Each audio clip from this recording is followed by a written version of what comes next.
And to other stories now. Civic tech organization Budget says it has uncovered 11,122 project insertions worth 6.93 trillion naira introduced by the National Assembly into the 2025 budget.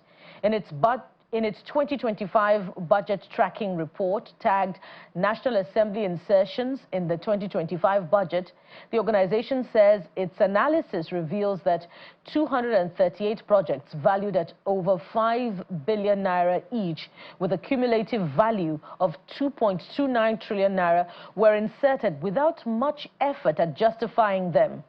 In the report signed by the organization's senior communications associate Nancy Odimegu, Budget notes with shock that 39% of all insertions, being 4,371 projects worth 1.72 trillion naira, were forced into the Ministry of Agriculture's budget, inflating its capital from 242.5 billion naira to 1.95 trillion naira, while the Ministries of Science and Technology and Budget and Economic Planning saw bloated alterations of 994.8 billion naira and 1.1 trillion naira respectively from insertions alone.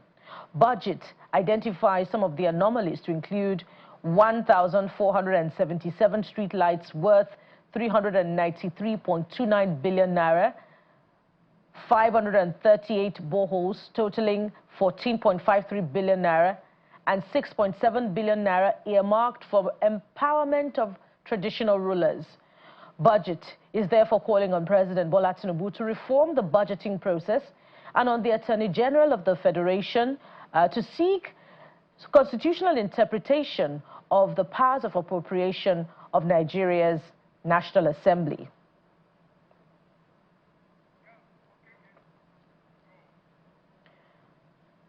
And joining us now for discussion on Budget's latest finding in its 2025 budget tracking is Mr. Marcel Okeke, an economist who joins us virtually for more on this. Thank you very much, Mr. Okeke, for your time on the program.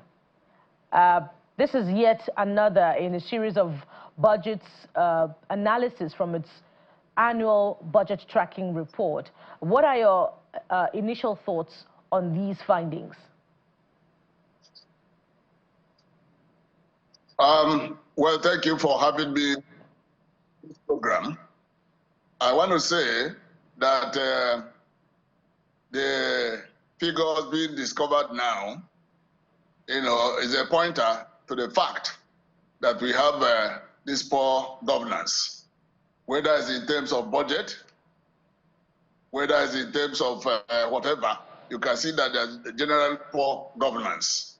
If in a year's budget, that a certain agency of the government is in charge of, they spend all their time packaging the budget and it's taken to the National Assembly. And at the end of the day, you have those figures you are mentioning as errors or unexpected insertions by whatever group. Then it shows that the shortage job is being done. Okay? And let me remind us that the budget is law, So there's need to be meticulous in making the law. But when it comes to budget, which is talking about allocating money, essentially, so there are all kinds of vested interests, who even deliberately we decide to alter figures or decide to make it insertions that ought not to be there. So it is still the corruption, that I had, somebody saying in your studio a few minutes ago. It goes to point as corruption because people know that when they start some figures, at the end of the day, they will be the beneficiaries, either directly or in terms of their constituency or whoever that will gain, but that somebody will gain that they intend to gain. So that is why you have such, insertions and what they call errors. But they should not be in a budget, which is a serious document, an annual document for that matter. It is law. And making law is not a child's play. It's something that they have to apply, their seriousness, in making it by the National Assembly. But look at what we are having now. So it's a serious indictment on the shoddy job that the National Assembly is doing. That's what I have to say for now. And Mr. Okeke, you know, some of the figures are mind-boggling if you consider them. I wonder if you've looked at them in detail. For example, 1,477 streetlight projects worth 393 billion naira. Well, we don't know the details of it. It's just the sheer number for streetlight projects. There's also 6.7 billion naira for empowerment of traditional rulers.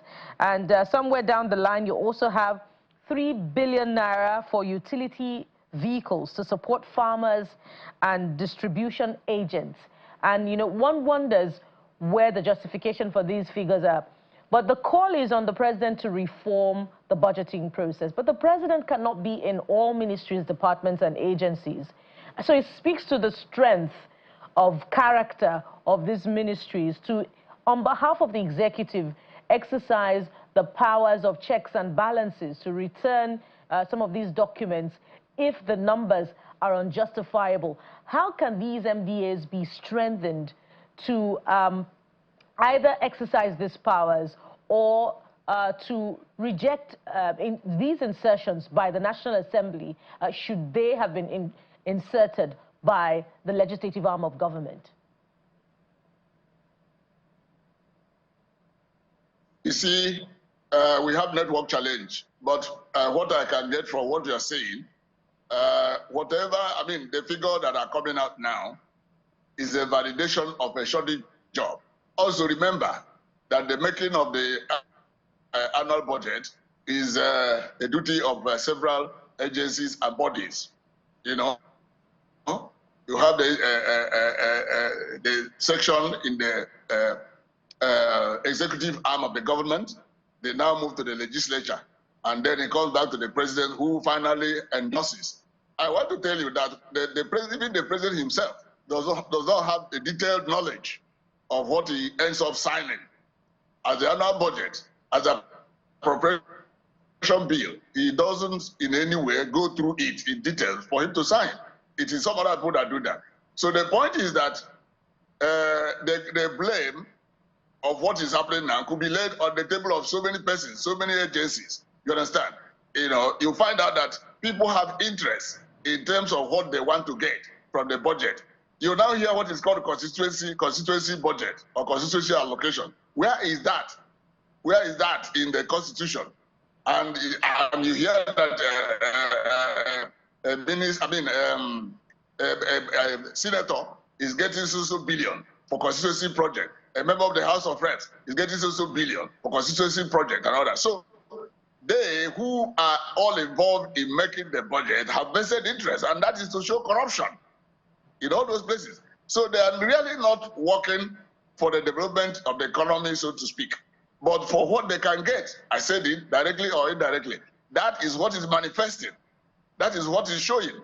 So even if you tell the president to go and change human beings who are involved in the process and all that, it's not that they don't know what to do. They know what to do, the right thing to do. But they end up doing what they want to do so that they get what they want to get, or favor who they want to favor, or favor the section they want to favor in the economy or in the polity. That is what is played out. I mean, you don't have novices in all these places. As a matter of fact, they are experts and very experienced. And that is why they're able to do what they are doing. It's only that it's discovered by budget this time around. So that is the situation. Thank you. So, Ms. Okeke, it's an age-long conversation, and from this you can piggyback to many years down the line during the budget padding saga under former Speaker Yakubu Dogara. And this, you know, elicits the debate on the powers of appropriation of Nigeria's National Assembly. What are your thoughts on this, and what are the hopes for a more specific determination of where the powers of appropriation of Nigeria's National Assembly starts and ends as far as budgeting is concerned?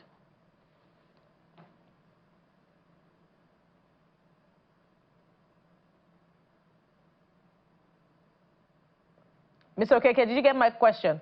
Well, I have a bit idea of what you are saying. We have network challenge. The point is that what is going on is a constitutional issue, whether the budget should be a property of the executive. So whatever the executive submits to the National Assembly, is approved and given back to the president to sign. But no, it's been, I think it's been challenged in the highest court of the land, and the verdict was delivered that the members of the National Assembly have the right to alter figures, you understand, contained in what the president has presents to them. And so, in altering those figures, certainly, as politicians, Nigerian ministry, department, and agencies, heads of those parastatals and agencies will be lobbying them through the front door and back door, so that what they give them is either beefed up or expanded or increased, so that they have a lot, a lot of money to play around with. So all those things go on and bear on the functions of the National Assembly and give rise to the result that we are getting. It's only, like I said, it's discovered this time. Who said we didn't have this kind of situation in last year's budget? Who said we didn't have it 2 years ago? And so on and so forth. It's only that budget, bothered this time to do this research in a very detailed manner to come up with what it has come up with. It does not even say that by next year it will not happen. Maybe this discovery now will make the people who are involved in doing this kind of thing to even adopt some other approaches, some other methods, to keep doing what they are doing, because they know what is moving them. It's vested interest, it's corruption that's playing out. So how do you tackle it? Are you going to sack members of the Committee of the National Assembly who are involved in budgeting? Are you going to sack all the members of the National Assembly? A fine place to anchor, Mr. Are you going to dismantle the budget office of the government, and so on and so forth? So those things are in place. And as far as they're in place, these are the kind of things we should be getting. So it's a question of that this one is discovered. A fine place to anchor that it's a recurring decimal and there needs to be an intervention. We've been talking with Mr. Marcel Okeke, economist, who has weighed in on budget's latest 2025 appropriation tracking report.